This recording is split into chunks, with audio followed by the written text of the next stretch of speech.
Hello, good people of YouTube. Mountbatten here. And today, well, before we get into today's video topic, just want to give you guys a quick reminder that TSIOF, which is the channel's clan, is recruiting. We are a North American clan. We have several clans as members of the TSIOF family, everything from clans that are competitive, that participate in clan battles and ranked and the like, to clans that are just there for the community, for those that want to come and chill with the channel's community. Link to the application for those clans are in the description down below if you're interested in that. Again, we are a North American clan. We are looking at expanding perhaps into EU. There's quite a few of you guys from over there that sent in applications just off of yesterday's video, so we'll look into that. But for now, we're just an NA clan.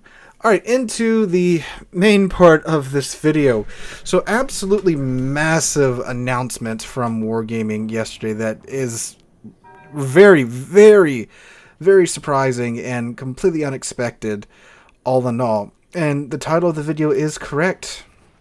Wargaming is leaving Russia and Belarus altogether. They're cutting ties with any of their companies in those two countries and are full-on leaving.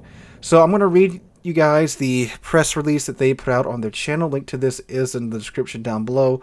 I'll also throw a screenshot of it up on screen for you guys to look at as I read through it. So here we go. Wargaming announces decision to leave Russia and Belarus.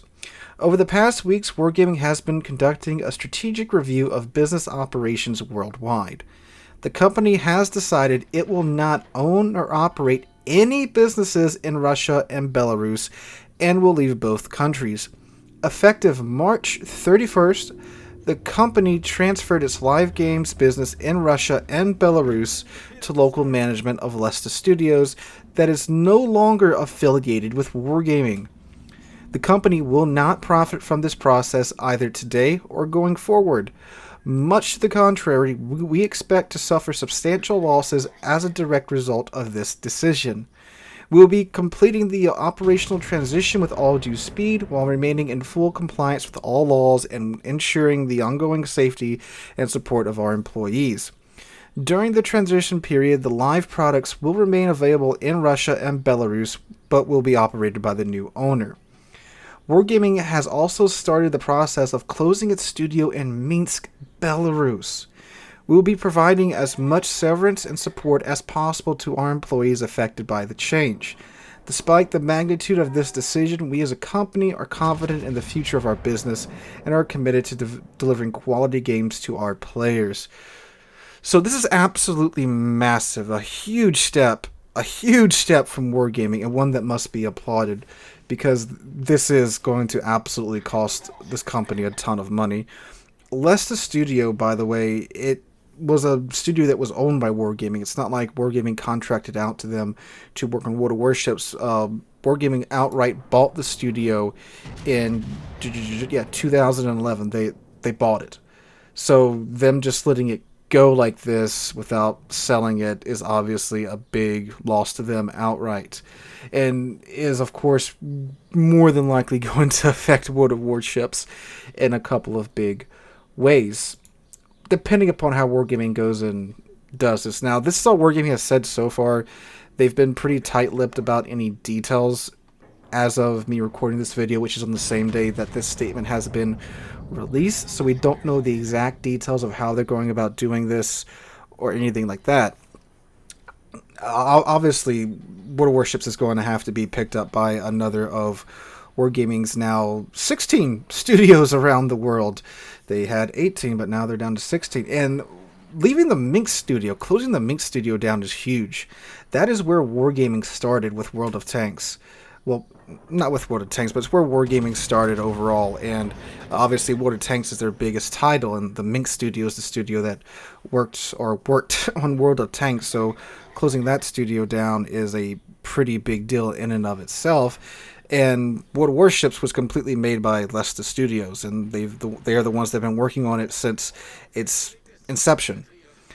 Now, I have no doubt, and we talked about this a little bit in the comments section on the previous videos I made on this topic. And by the way, unless you've been living under a rock, you should know why they're doing this. Obviously, with the Russian invasion of Ukraine, and given recent revelations about what's been happening in Ukraine with the Russian occupation in the occupied territories. So I'm fairly certain that, along with the ever-increasing sanctions on Russia and Belarus, were fairly large determining factors in Wargaming making this decision. But anyway, back to what I was saying beforehand.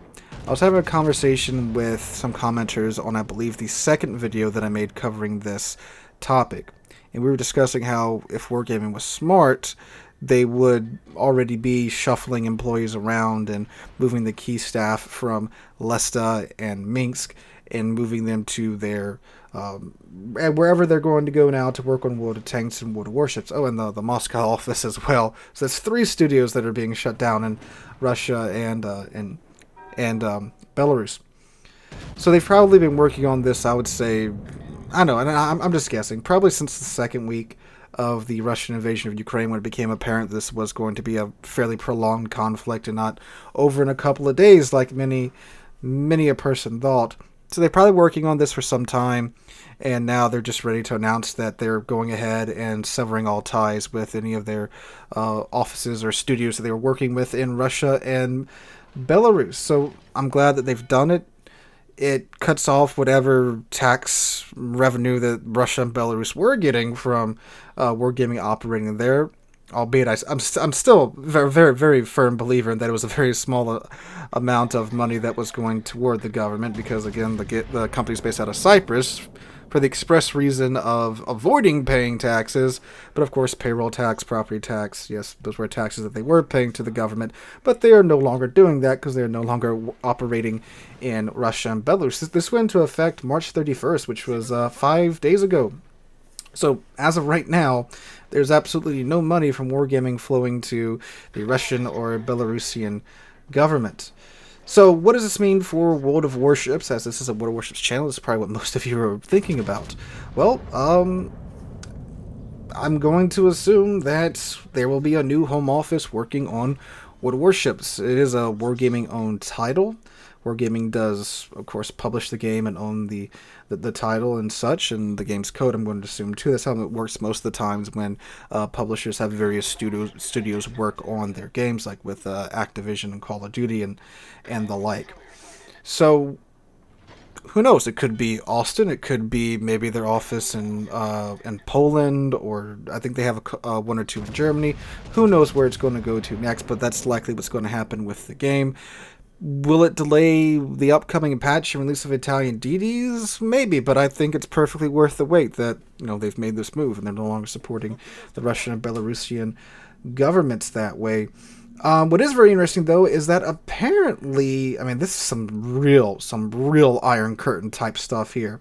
So they've transferred the live game service to Lesta Studios for their games that are in Russia and Belarus, which is really interesting. So there's going to be a Russian version of World of Warships and World of Tanks now, separate from the rest of the world. And is it even going to be, I guess it's not going to be called World of Tanks or World of Warships in Russia anymore, being operated by Lesta Studios. I have no clue how this is going to work. That is something I would very much like some more clarification on. That it could be like the old Chinese version of the game, where it was cut loose and completely independent from our version of the game. And I think up until they launched the new version of the game in China, it still had like RTS series. It was insanely far behind because, of course, China's very, very, very strict laws when it comes to the internet. So it could be like that, but maybe under a different name. I don't know. I think the only ones that do know would be, of course, Wargaming and Lesta. So, yeah, big changes in regards to that. Well, as I was about to talk about the people of Russia once again suffering under Vladimir Putin's absolutely insane leadership, this is from Fem, who is a former Wargaming employee. I think she works for like EA now. On her Twitter, she posted a screenshot from what looks like some type of blog that gives us a little bit more insight to the closing of the Minsk office, at least. And it says, the team is just in a trance. No one expected this. Employees of the Minsk office of Wargaming spoke about closing. They learned about the company's decision right on the day of the public announcement. Wargaming employees answered questions from the dev.by about the closure of the studio in Minsk and the cessation of work in Belarus. Employees learned about the company's decision to close the Minsk office only on April 4th. Prior to that, they were informed that the office would continue to work. Studio employees received a letter signed by Victor Kaisley, the founder and head of Wargaming, similar to what was previously posted on the company's website. And it states, Wargaming has begun the process of gradually closing a studio in Minsk and will conduct it in strict accordance with the law. Product and service leaders will be meeting with their teams shortly to elaborate on how the decision will affect each department. We will provide compensation and support to those employees affected by this decision to the maximum extent possible. From a letter from Wargaming. Okay, So that's, and like I was just about to talk about, the real suffering from this is going to, of course, fall upon the people in Belarus and Russia. And the ultimate blame for that is, of course, Vladimir Putin, his decision to go ahead and invade a sovereign nation in a completely unjustified war.